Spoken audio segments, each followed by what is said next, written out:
E aí pessoal, beleza? Aqui é o Colossus e voltamos com mais um vídeo sobre Higehiro. Eu não vou conseguir falar o nome completo, mas já tá aí na tela pra vocês. E esse nome seria algo como: depois de ser rejeitado, eu fiz a barba e aprendi vocabulário em português. É só uma curiosidade mesmo, se bem que o título tá errado porque o Yoshida só faz a barba depois de colher a Saio. Mas enfim, nesse vídeo a gente vai conversar sobre os episódios 8 e principalmente sobre o 9, que finalmente revela o passado da Saio e qual o trauma dela. Então já se acomoda aí porque a gente tem muita coisa pra conversar.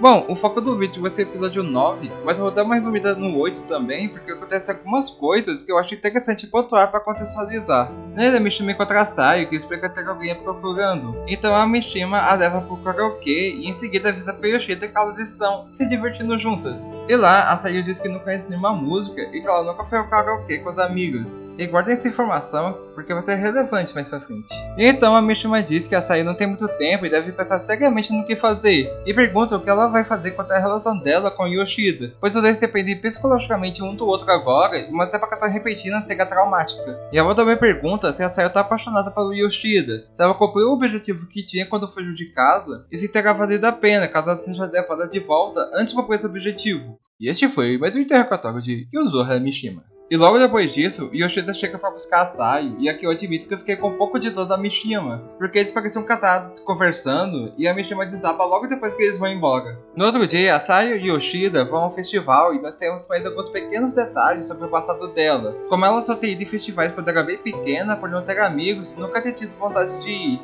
e que ela também nunca comeu algodão doce porque não compravam pra ela. E eu sei que pode parecer bobo, mas esses pequenos detalhes ajudam a saber como era a vida da Saio. Mas, tirando essas coisas, o festival é um momento bem fofo que desenvolve mais o romance entre eles. E no final do festival, Yoshida reflete como a vida dele mudou por causa da Saio e que ele nunca teria ido ao festival se não fosse por ela. E quando a Saio sai por um instante, ele entra em desespero e pergunta se ela precisa mesmo voltar para casa. E depois que o festival acaba, a Saio conta pro Yoshida que ela deu um nome falso para todos os caras, menos para ele, mas nem ela sabe por que disso. E ela pergunta se ele não quer que ela volte para casa. E ele responde que acha melhor ela voltar para casa, e parecia muito que ela ia se confessar nesse momento, mas acabou desistindo. E o episódio acaba com o irmão da Saio na casa do Yoshida para buscar ela. Já no episódio 9, o Yoshida tira o dia de folga para resolver tudo, e de cara o irmão da Saio pergunta se algo de impróprio aconteceu entre os dois, e eles negam na hora. Então o irmão da Saio agradece ao Yoshida por cuidar dela e diz pra Saio voltar para casa, pois a mãe deles está preocupada. Só que a Saio diz que isso é impossível e manda ele contar o motivo de verdade.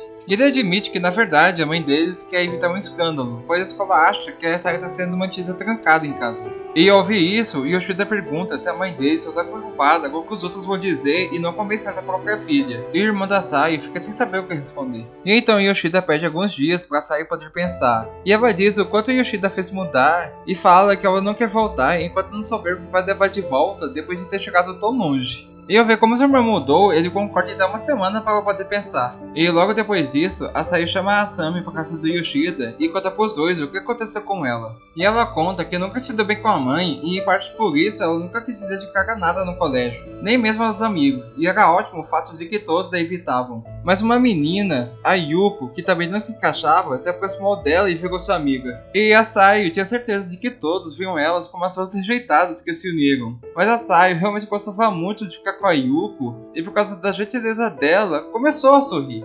Mas a Yuko começou a sofrer bullying de um grupo de garotas por causa da Saio, que rejeitou o menino do time de basquete que uma delas gostava. E quando a Saio pergunta por que a Yuko era o alvo e não ela, a Yuko responde que a Saio é bonita e descolada, então seria difícil atingir ela. E a Yuko disse que tá tudo bem porque ela é feia sem graça e é estranho as duas serem amigas. E que as garotas não estavam erradas quando disseram que ela era como uma fã da Saio. E a Saio fica extremamente irritada e grita que isso não é verdade e que a Yuko é sua primeira amiga. E a Saio odiava muito o fato da sua amiga estar sofrendo bullying por causa dela sem ela ter percebido. E a partir daí o bullying vai ficando cada vez mais pesado e a Saio promete nunca trair a Yuko e lutar junto dela. E a Saio realmente acreditava que juntas elas poderiam vencer, mas o que a Saio não sabia é que a Yuko já estava no limite. E um dia ela encontra a Yuko na beira do terraço do colégio e chorando diz como ela admirava a Saio e como ela se odeia porque por causa dela, a Sayu não sorri mais e está sempre triste, querendo protegê-la. E que diferente dela, a Sayu pode brilhar mais. Ela diz que não é culpa da Sayu e pede pra ela continuar sorrindo. E então pula.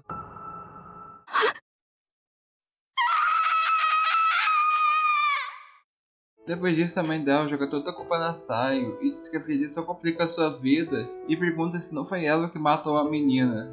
A Sayu fica extremamente magoada e irritada com isso e diz que vai sumir já que incomoda tanto.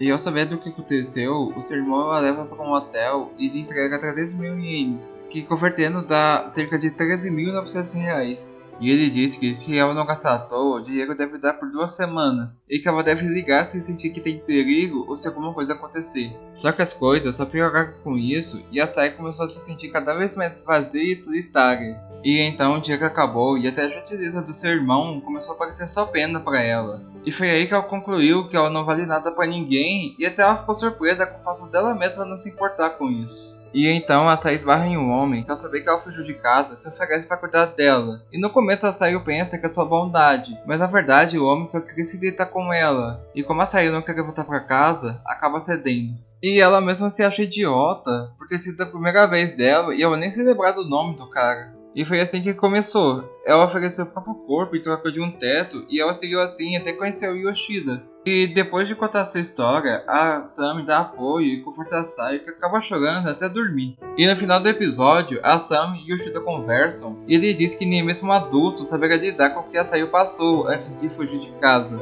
E a Sami pergunta o que ele quer fazer a respeito da Sayu e o episódio termina com ele se questionando sobre isso. E foi isso que aconteceu nos episódios. Eu gostei da construção que teve, começando no episódio 8, que mesmo sendo um episódio mais leve e divertido, também mostrou alguns pequenos detalhes da vida da Sayu, como o fato dela não ter amigos, nunca ter comido algodão doce, que mesmo não sendo muita coisa, ajuda a dar um background para o personagem, ajuda a gente a simpatizar com ele. E eu gosto muito quando o anime faz isso. E depois indo pro episódio 9, que é um episódio mais sério e tenso, que revela o passado da Sayu e o trauma que ela viveu. E mesmo eu tendo teorizado e acertado em partes, eu tinha medo de que o passado dela não fosse algo que justificasse ela ter fugido e ter passado por tudo que ela passou. Mas foi além das minhas expectativas, porque o contexto é muito mais pesado do que eu estava imaginando com a história do bullying e o fato da mãe da Sayu ter jogado toda a culpa pra cima dela e ainda ter perguntado se não foi ela que fez aquilo com a amiga. E depois o irmão dela acabou piorando tudo, porque o que ela mais estava precisando era de apoio da família, de pessoas que ela amava e não de ficar sozinha. Porque mesmo ela estando muito mal, ela só estava sentindo a tristeza normal do luto. Mas essa tristeza começou a se transformar em depressão quando ela ficou sozinha.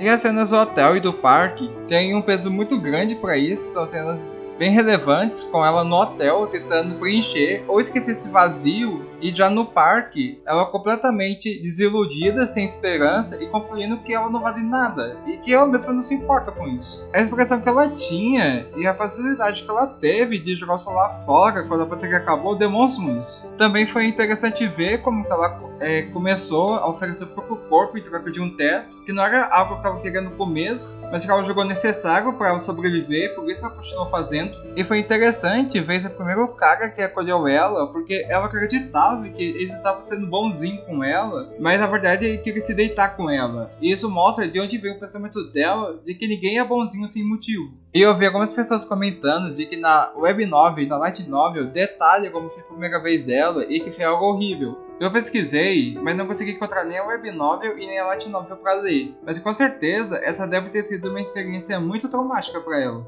E eu acho que podemos assumir que mesmo ela odiando isso e podendo voltar para casa, ela continuou porque ela achava que merecia aquilo. Parecia muito que ela estava se punindo pelo que aconteceu. E toda a situação e o discurso da Yuko pra Sayu antes de pular reforçou mais ainda essa ideia de que realmente foi culpa dela. Mas felizmente, ela conheceu o Yoshida e a Asami, que foram pessoas que mesmo sem saber, ajudaram ela a lidar melhor com isso e que mostraram que ela tem valor. E eu acho que se ela tivesse continuado por aquele caminho, não ia demorar muito para ela chegar no limite e acabar fazendo o mesmo que a Yuko. E aquele choro dela no final do episódio, quando a Asami conforta e dá apoio para ela, teve muito significado, porque foi ela finalmente conseguindo botar tudo aquilo para fora, tudo aquilo que estava entalado dentro dela. E esse apoio apoio era tudo que a Sayu precisava da mãe e do irmão, que mesmo ele não aparentando ser uma má pessoa, ele não soube lidar com a situação e fez o oposto do que ele deveria ter feito. E eu achei bem interessante a forma que o anime demonstrou o quanto a Sayu confia no Yoshida. Porque quando ela tava no karaokê com a Mishima, ela disse que nunca tinha ido ao karaokê com as amigas. Mas quando ela tava com o Yoshida no festival, ela fala de forma bem natural que ela não tem amigos.